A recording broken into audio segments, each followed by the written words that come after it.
Des milliers de jeunes Ghanéens descendent dans la rue pour exprimer leur mécontentement à l'égard des dirigeants du pays et demander la libération de 53 jeunes manifestants détenus en septembre pour avoir protesté contre l'exploitation minière illégale.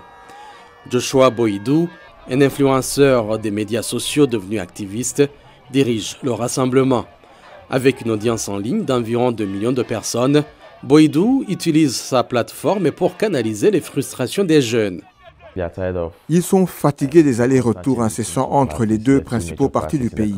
Joshua Boidou dit qu'il constate une désaffection croissante pour la démocratie chez les jeunes et ce qu'ils perçoivent comme un manque de responsabilité de la part des dirigeants des principaux partis politiques au Ghana, un pays qui est passé d'une histoire de coups d'État militaire à un phare de la stabilité régionale. Ils disent que ce parti va voler le peuple et lorsque l'autre parti arrive, ils ne lui demandent pas de rendre des comptes. En fait, les jeunes veulent voir des gens en prison pour avoir volé le pays. Le général Joseph Nuno Mensah, âgé de 88 ans et vétéran de la politique, compatit avec les jeunes. J'aurais détesté devenir l'un d'entre eux aujourd'hui parce qu'ils n'ont aucun espoir. Selon Afrobaromètre, bien que 66% des Africains préfèrent la démocratie à d'autres formes de gouvernance, la frustration liée aux attentes politiques et économiques non satisfaites a conduit 53% des personnes interrogées à se déclarer ouvertes à une intervention militaire. Mais Nuno Mensah, qui a participé au coup d'État de 1978 au Ghana, affirme que l'incursion des militaires en politique n'est pas une option.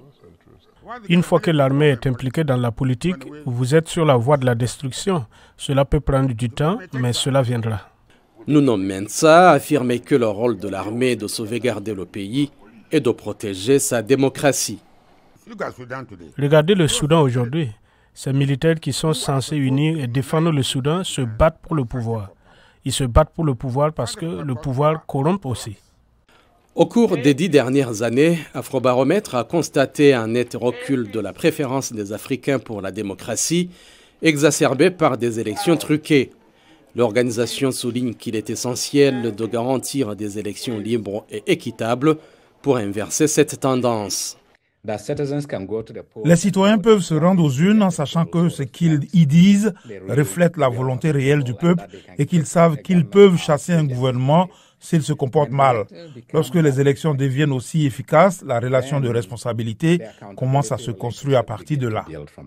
Alors que le Ghana se prépare pour les élections du mois prochain, M. Boidou rassemble les jeunes contre l'apathie des électeurs, les exhortant à garder espoir et à participer au processus démocratique. Se taire et abandonner n'est pas une option, affirme M. Boidou.